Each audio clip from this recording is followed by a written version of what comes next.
২৪ বছর পর ফ্রান্সের মুখোমুখি সেনেগাল। ইউরোপিয়ান জায়ান্টদের সামনে সুযোগ প্রতিশোধ নেয়ার, যদিও অতীত নিয়ে ভাবছেন না ফরাসি কোচ দিদিয়ের দেশও।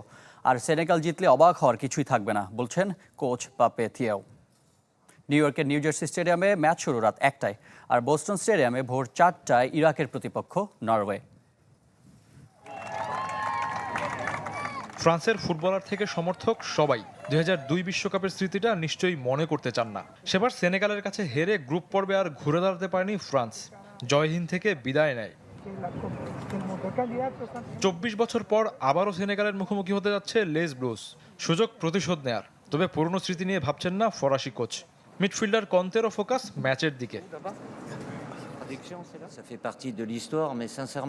আমরা জানি আপনারা প্রতিশোধের কথা বলছেন, কিন্তু ফুটবলে প্রতিশোধ বলে কিছুই নেই, এটা ইতিহাসেরই অংশ।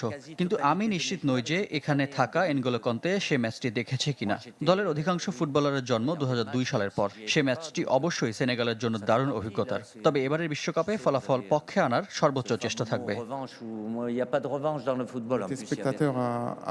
প্রতিশোধ নয়, আমরা বিশ্বকাপে শুভ সূচনা করতে চাই। সেনেগাল শক্তিশালী দল, কিন্তু আমার বিশ্বাস তাদের বিপক্ষে প্রতিদ্বন্দ্বিতা করার সামর্থ্য আমাদের আছে। দুই যুগ আগে ফ্রান্সকে যেদিন সেনেগাল হারিয়েছিল, সেদিন সাইডলাইনে ছিলেন পাপে থিয়াও। এবারও একই জায়গায় থাকবেন, তবে সেটা ভিন্ন পরিচয়ে, কোচ হিসেবে।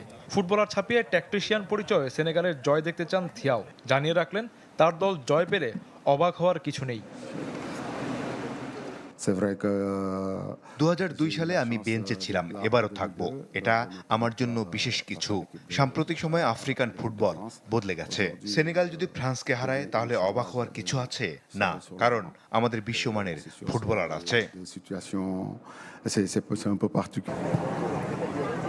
এমবাপ্পের ফ্রান্স নাকি সাদিও মানের সেনেগাল, দুই যুগ পরের দেখায় কে জিতবে? Shafiuddin Shaon, channel 24। Colgate max ফ্রেশে আছে আইসি কুলিং ক্রিস্টালস, যা দেয় ম্যাক্সিমাম ফ্রেশনেস সহ কোলগেট ম্যাক্স ফ্রেশ।